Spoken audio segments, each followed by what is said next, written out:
quick introduction. We have Madam Clerk from Fremont County who is joining us. And Madam Clerk, can you hear me okay? Yes, Your Honor. Terrific. We also have our court can you all hear joining us. We have the Bonneville County.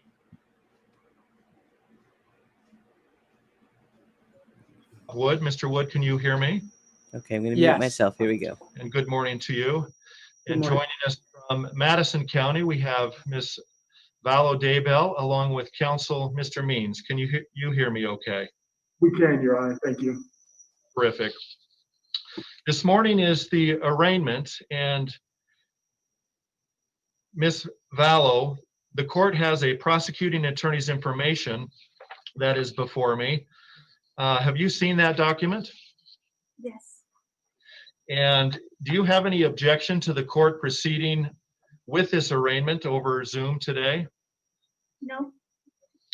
In a moment, I'm going to ask you if you have any objection to the court reading or waiving the reading of the information. But first, I want to just advise you of a couple of things.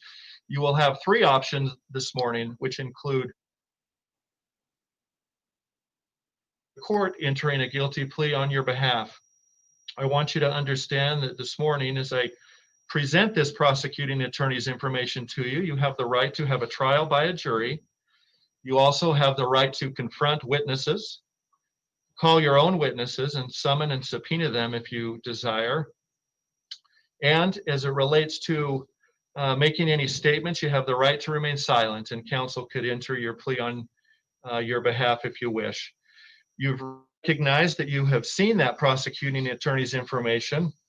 This morning, would you like me to read you that prosecuting attorney's information, or do you waive the reading? Your Honor, if I may, there for a moment you froze when I think you were explaining the three options that she could plea as far as today. And my client does waive the formal reading of the prosecutor's information documents. Okay, well, thank you. I do want to go over with you at a minimum the counts that are alleged and the potential punishment that is associated with each of those counts. In the court looking at this prosecuting attorney's information, in count one, you are conspiracy to commit destruction, alteration, or concealment of evidence. It's a felony under Idaho law, punishable up to 5 years in prison and a $10,000 fine. Count two is the same charge with the same punishment and the same potential fine. As I understand it, having waived the reading of the information, then now is the opportunity, ma'am, to enter a plea of either guilty or not guilty. How would you like to reflect your plea? Your Honor, on behalf of Mrs. Daybell, she enters a not guilty plea to both charges and the request for a pretrial and a jury trial. Very well. Then Madam Clerk and I will provide you with a trial. I know that the court and the counsel identified dates. I just want to confirm whether these are agreeable.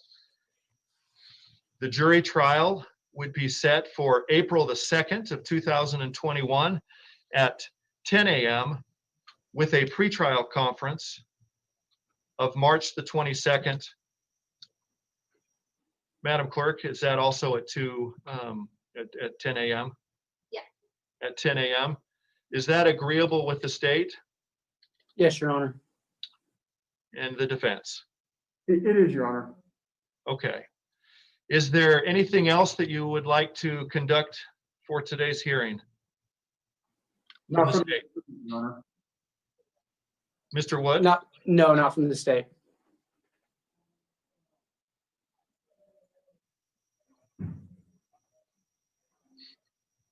Mr. Means, I didn't hear whether you had any other business for today. No other business, Your Honor. Okay, then we will look forward to coming together for our pretrial conference. If there's anything by way of pretrial motions that need attention before we'll set the matters for hearing. Thank you all for your appearances. Thank you. Thank you.